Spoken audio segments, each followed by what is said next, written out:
everyone, and welcome to Night Oasis, a radio show where we discuss all the latest movies and news from the world of horror. Joining me tonight, as always, is my co-host, Ian. Ian, are you there? Barely, but I'm here.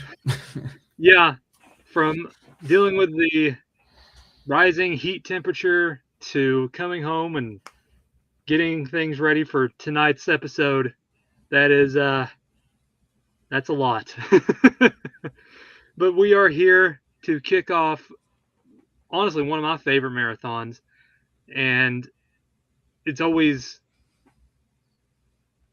amazing to see some of these films that we pick and choose for these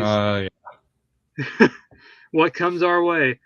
And but yeah, we are here to kick off the Indie-Pendence Horror Marathon, where we review and discuss lower budget indie films that these aren't to be safe. I'll just say that. These are homegrown horrors. These are the filmmakers and directors out there with an idea and a camera, and God willing, they're going to go out there and make it happen, especially with tonight's choice. Because that is, oh boy, we got some conversations to have. It's been a while since we had one it's been this wild. But Ian, I guess we better kick this off. And also, happy 4th of July, everyone, because it is the 4th now. So hope you enjoy your family gatherings, and we're going to kick back and bring you a film that I don't think a lot of other people are going to discuss for the festivities.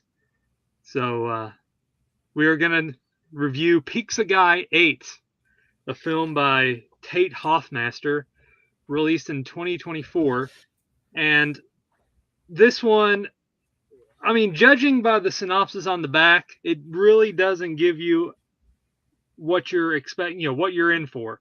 I'm just going to go ahead and read this.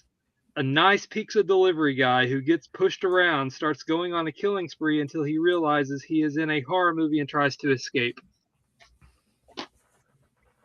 That is some plot that kind of happens within like the first 5 minutes. Then it goes completely off the rails, and it does not go back on the rails. And it is just hang on for dear life as the film progresses for an hour and 80 minutes.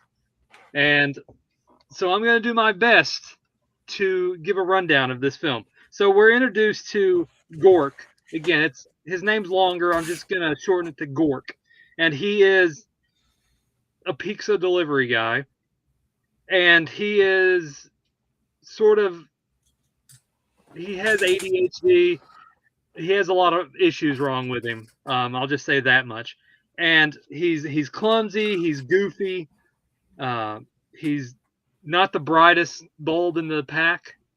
And he's just, things are happening around him that he just manages to find himself in the predicaments that are soon to be had. So it starts out with him delivering a pizza, and he's trying to go deliver the pizza. He drops the pizza on the grass. He puts the pizza back in the box, rips off pieces of grass, puts the grass on top of it. As soon as he picks the pizza back up, walks 2 feet, he drops it again, puts the pizza back in the box, takes it to the door, and then the guy opens it. He says, "You're late."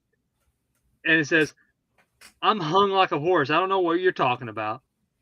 And then the guy shuts the screen door, and Tate walks off, Gork walks off, throws it into the air, and basically he goes to his boss who runs the pizza place, and the boss is like degrading him and calling him names, pushing him around, putting his nose in the pizza dough, and just he's not having it. Like, bring me my money, I'm running a business, I need my money. And he's, Gork is just like down and out. He doesn't know what to do. He goes to his girlfriend, Kitty, and they decide to watch this movie on the TV. and the movie is a slasher movie with the killer as he's using a pizza cutter, and it cuts back to Gork, and it says the same. This is the conversations in this are ridiculous, but to be the gist of it is like I have no how's he put it like the person in the movie and me are the same guy. I have no line in the sand like that. I have something like that where he thinks that he's the killer of the movie in real life. So he decides to become a killer in real life after watching the slasher movie with the guy with the pizza cutter, and then he goes around and he starts killing off the people that called him names or did something bad to him. So he gets a gun or he gets the pizza cutter and he starts shooting people. And basically what happens is that the pizza cutter has this magical aura. There's this something to it which I don't want to get into yet. And that causes another rabbit hole that Gork goes down when we're also introduced to another friend of Gork, and his friend's name is Poop. I said that correctly. And so Gork and Poop have this magical thing that goes down. After again, there's so many subplots and just wild things that happens with this movie. Like Gork goes to these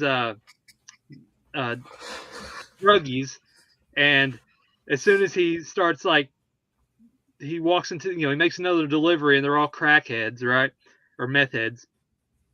And so you want to do some drugs, you want to smoke some weed, and no man, drugs are bad. And then he proceeds to everything's going fine, he gets paid money, and then he has this he doesn't know how to talk properly, and so he just makes things worse, and then that causes the meth heads to the druggies, the potheads, to get angry, and that causes Gork to kill them. And again, there's predicaments where he's killing the one guy and blood's running down his neck, and then this is the type of film you're getting, and then he just starts grabbing the man's titties and shaking him with his hands on the screen. So you're getting a lot of really lowbrow humor with this film, and it's just one of those where it's just very in your face with what it's trying to accomplish, and it's just so over the top and ridiculous that it's kind of endearing to a point. And then, but I digress. We'll get into it when we get into the more discussion and the spoilers. I'm trying to get a gist of the film. So anyway, him using drugs and smoking weed causes him to go on to killing spree.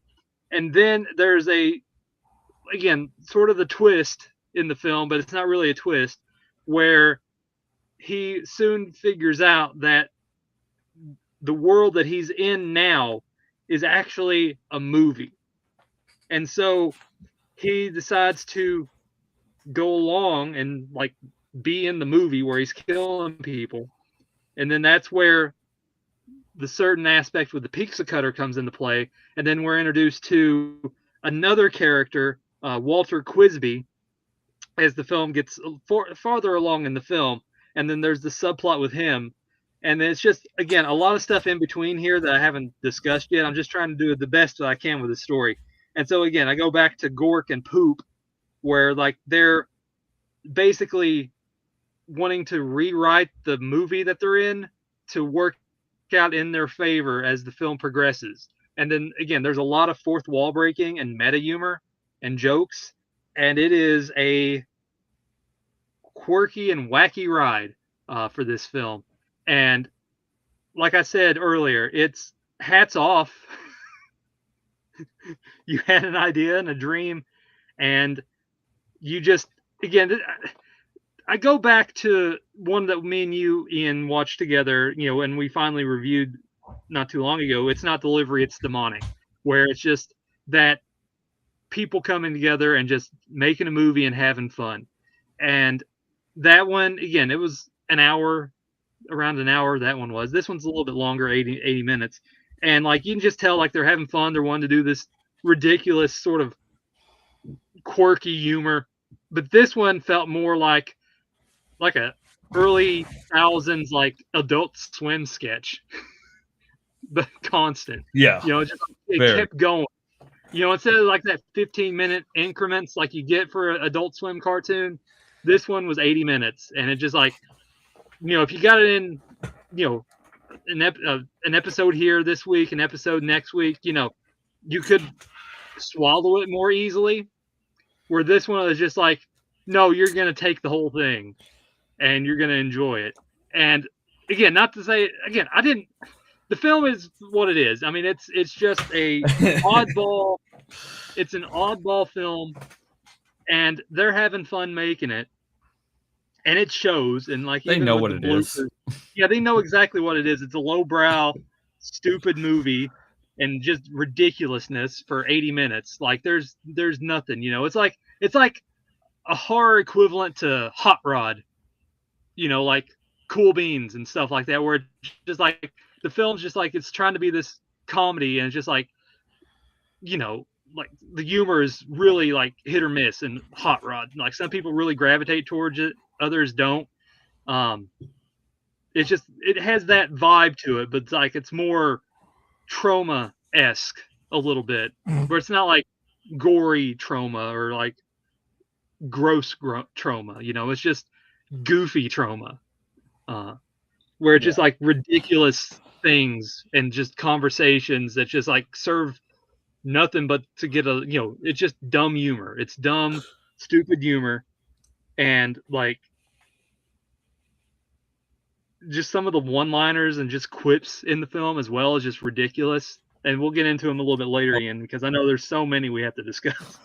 But I mean, the film, it's fine. It's just you have to be in that mentality to really enjoy it. Like you have to have the right mindset, because if you go into this not knowing that it's goofy and wacky and just really abrasive with the way it's portrayed, you're not really going to get into it and enjoy it that much. It's going to have a lot, like I said, the fourth wall, meta humor. It's just very madcap and just over the top ridiculousness, for what it's trying to, it's like very, it's not straightforward. This is like you got one tire flat and you're just like, fuck it, we're riding to the rims. Yeah. This is one of those where like all the it's just you're just like, hopefully I can make it home, and you're just like swerving around the road trying not to hit, go into the oncoming traffic and just like trying to stay in the lane, and it's just you're having one hell of a time, and it's boy, it is a wild ride once you get started. Like it starts out fair enough with everything, but like you kind of get little bits and pieces like, okay, I kind of have an idea where this is going, and then it's just slowly devolves into something completely different. And it's just like, again, you just have to really have that mindset to going into it, like, okay, it's going to be that type of movie, because again, we didn't know anything going in, we just picked it randomly, but going off the synopsis, and boy, it's a ride. Ian, I guess I'm going to let you go give your thoughts, and then we'll go deeper into the spoiler territory, because again, maybe not all the way deep in the spoiler territory, but more elaborate on things. Well, what can I say about this movie? Yeah, the movie is not bad. It was fun. I do feel like it kind of drove the point like home of what it was a little too far at like by the halfway point, because I was kind of getting, I was like, okay, this is the joke has ran its course. I felt like toward the end of it, because it was just like the same type of jokes and humor, and it was just like, you know, I mean, they even was like when you said meta humor. I mean, like they even chant that that they did meta humor, and I was just like, this movie is ridiculous. Um, I agree with what you said. Like this, if this was a uh Adult Swim segment that you was broken up and you watched a little bit over time, that it would have been a little bit more palpable. But like just seeing the exact same things kind of halfway through kind of just threw me out of the toward the end. But I mean, it was fun. It was funny. I found myself laughing at it. Like some of the one-liners were just so out there that it was just absolutely ridiculous, especially when the guy was having Tourette's, Hmm. like a little Tourette's bout. And I mean, it was it's a hard movie to talk about because just so much happens. So I mean, like you get through the synopsis of the movie, and it's really just all humor from there, like jokes um, that you really won't understand until you like actually just watch the film, and that's like just like even like the line deliveries and everything in that is like playing into uh what this movie is. Like everything was purposeful. Like the bad acting and all that was Yeah. just like, this was bad acting on purpose.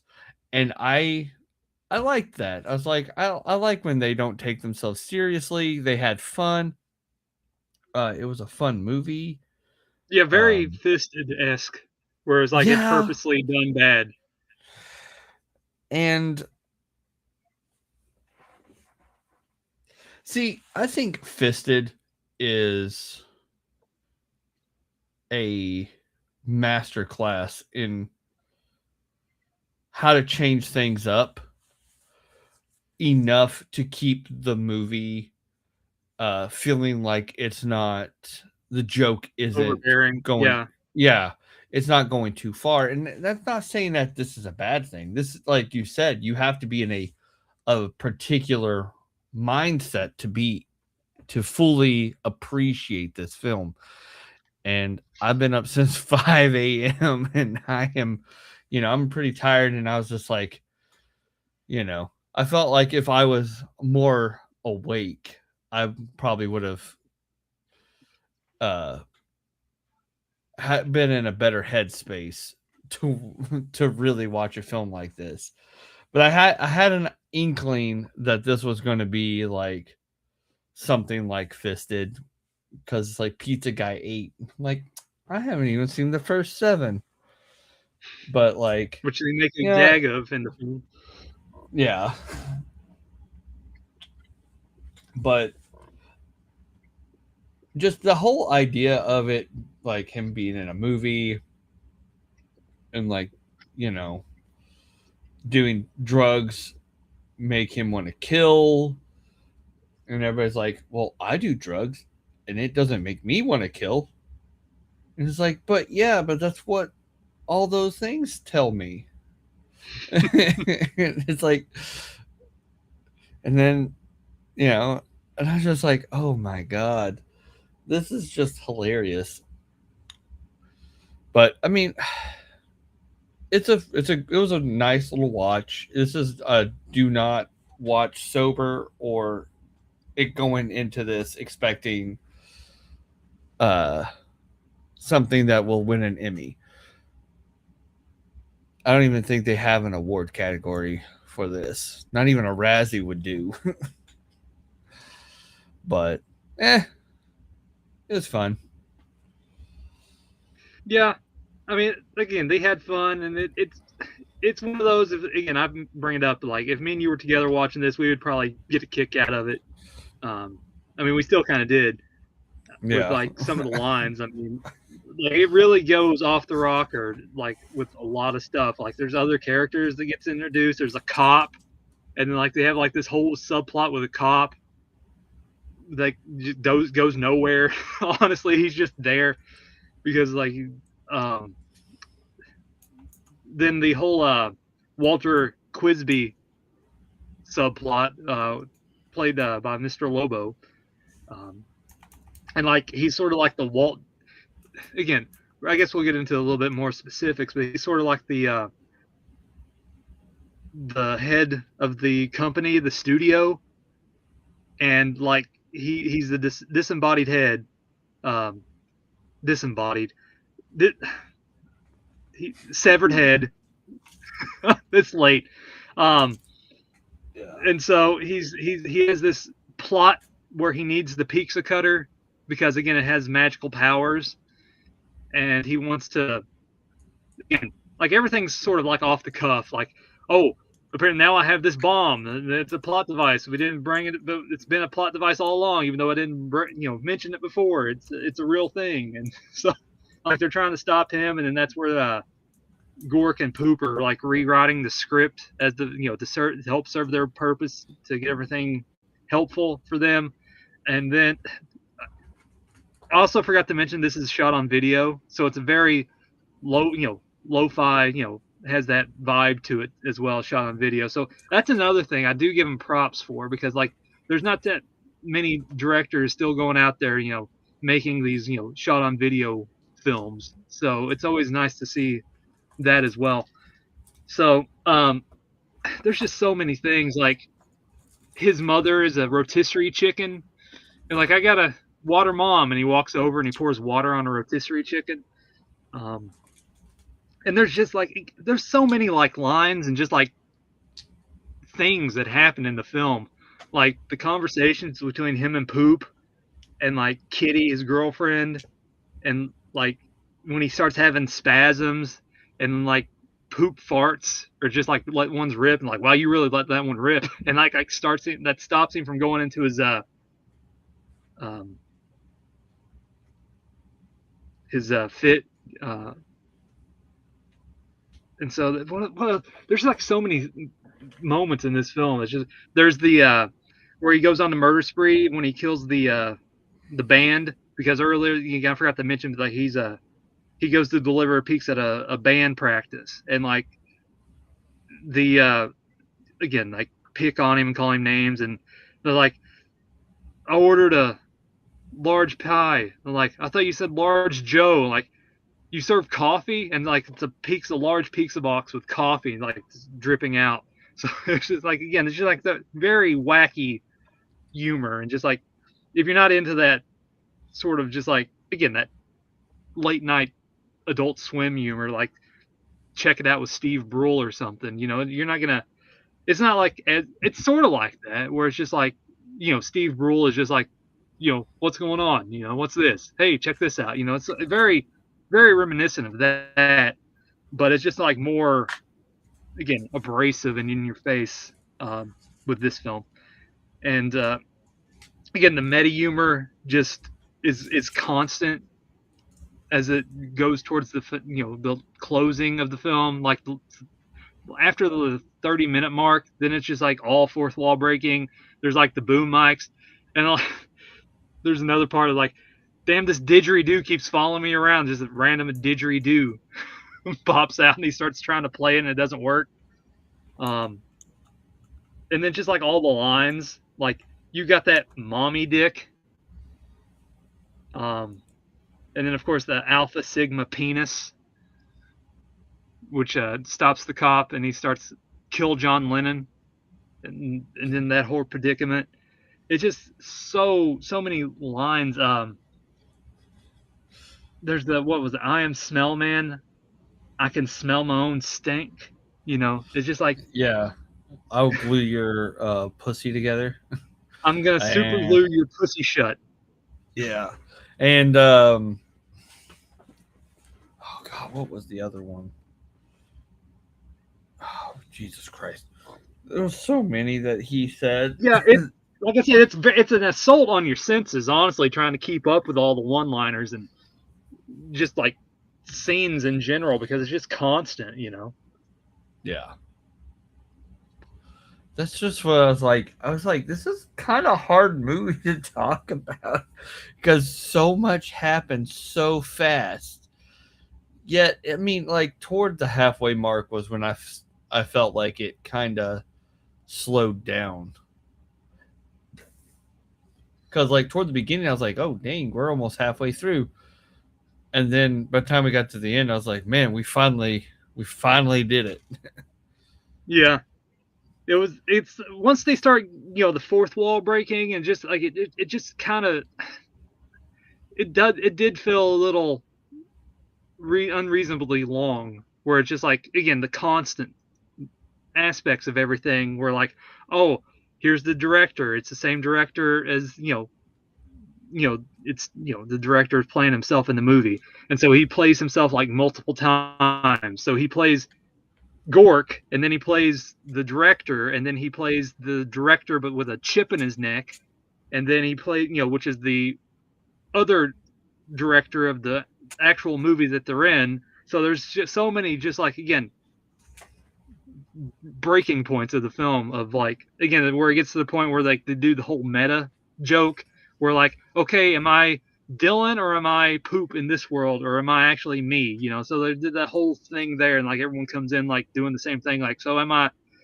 the security guard or am I the policeman or am I me? So there's like all that stuff going on, um, where they're just like breaking the fourth wall. And again, you see like boom mics, again a lot of lingering shots where they just like zoom in, and also Gork has like pimples all over his face, and so like there's a lot of like peaks of face humor and like he's squeezing at his zits and everything.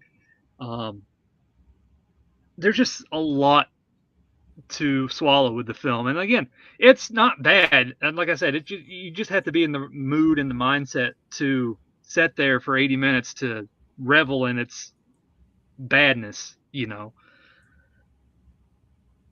Yeah, most definitely. And I mean, like, it definitely wasn't uh like it, this film wasn't terrible. It did hit its marks, but all like it does linger on a little too long, I think.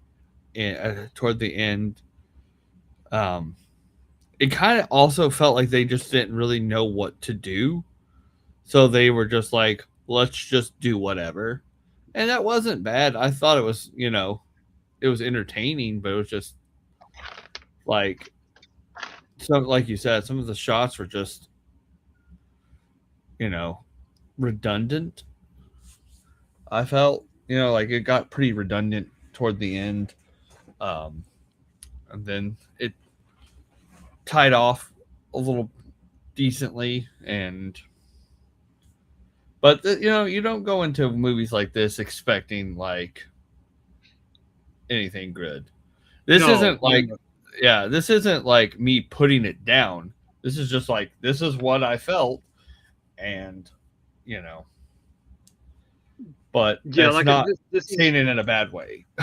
no, this is, as we say, this is just a bunch of people and friends come together, just to make a dumbass movie, and they accomplish that. This is one of those where it's intentionally, purposely made bad, even though it's interesting concept. Don't get me wrong. I mean, it's a decent concept, but it's just one of those where it's just like, again, so oddball and wacky, and it's just like it's a tough pill to swallow at points, where it's just like, Yeah. okay, we're getting a little over the top here, and it's just like it kept at it, for 80 minutes. And so you really have to, like I said, just have that mentality going into it where like, okay, it's going to be one of those that's going to be nonstop, in your face. So you gotta, check yourself at the door before putting in something like this, and Yeah. and not take it. It's not meant to be taken seriously. It's not like Hypochondriac last week where it's just like really down and just like dire sort of film where it's a guy dealing with his emotions and his psyche and dealing with a bunch of stuff. This is fart jokes, poop humor, drug jokes, meta fourth wall breaking. It's just whatever they can throw at the wall and it sticks, they're going to go for it. Yeah. If they want to throw a pizza and cut someone in half while the singer's still singing as the band plays, it's that type of humor.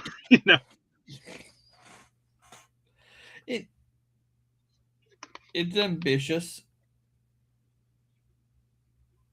and it was fun, and you could tell they enjoyed the hell out of this. Like, I could swore like sometimes when they were doing their jokes, you could tell like they were holding back from just like laughing out loud. And I don't think I could handle working on a film like this because I wouldn't stop laughing. Yeah. I just hear like I'm gonna super glue your pussy shut, and I would be laughing for an entire day. But I wonder how much of this movie was just completely ad-libbed. They're like, here's what we're gonna do. Here's a couple of like ideas. And so here you go. Just have fun with the have fun with it. Yeah, I mean it had to be because there's too many, like probably when he had his Tourette's spell, he was just like sprouting off gibberish and rolling his tongue. Oh yeah. So I remember what I was going the line that I was thinking of. The 9/11 was an outside job. Yeah. Yeah, there's a lot of political stuff too. Just like humor for no reason. Just 9/11 was an outside job. And I was like, I love that joke because people always, make when they do the 9/11, they always say 9/11 was an inside job, and he said outside, and I don't know why I found that just absolutely hilarious. Mm-hmm.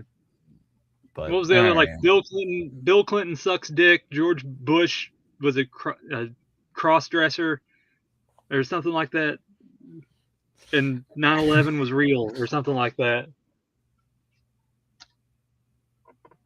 It's just ridiculous. Again, it's just like stupid humor. And there's that one scene where the show the guy skateboarding and it had the fuck Joe Biden graffitied on it. But yeah. Yeah, yeah. Go ahead. Go on. Oh, I was gonna say, yeah, no, that shit just was hilarious. Yeah.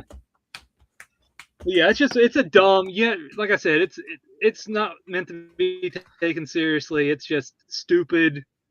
It's a stupid film for 80 minutes, and you have to know that going into it, and it might not be everyone's cup of tea. Like I said, Hot Rod is a good example. For like a mainstream sort of comedy that has like the same sort of humor where it's like it's hit or miss, and just like quirky like Hot Rod is, and this one has the same thing, but it's just like very more, like I said, in your face, just out there humor, and like it's shot like an Adult Swim sketch. Like there's parts where like they're talking and they just like scream at the next segment and then their face contorts where the editing software that they used, and it's just like a lot of like computer programming where like the twisted faces or loud, uh, loud sounds, just like for no reason. It's just like nuts. But yeah, it's a fine watch. I mean, if you like that type of stuff. Um, and again, you have, like I said, it's hit or miss, but they had fun making it, and you can tell. I mean, even in like the bloopers that they had attached at the end of it, there, like they're just having fun doing stupid stuff, like going off the whim of like, all right, I'll do it this way and do it that way. Um, they're just making he's making a stupid movie, and again, when you go in wanting to make a stupid movie, you try to make it as dumb as possible, and that's what they're trying to do while still having the meta fourth wall breaking and making it a slasher movie at that. It's not it's still a slasher film. It's very thin, but I mean there is blood and guy getting his head a slice of pizza. He gets stabbed with a slice of pizza. And then like there's another subplot. Again, there's like another subplot that involves the pizza cutter that I'm not really going to bring up because that's, again, if you want to check it out, I don't want to give everything away, but it involves like all the victims of the pizza cutter and again what that subplot eventually leads to. And it's just, again, it's wild and it's crazy and it's wacky, but it's meant to be that way. And it's all like Ian said, it's fun.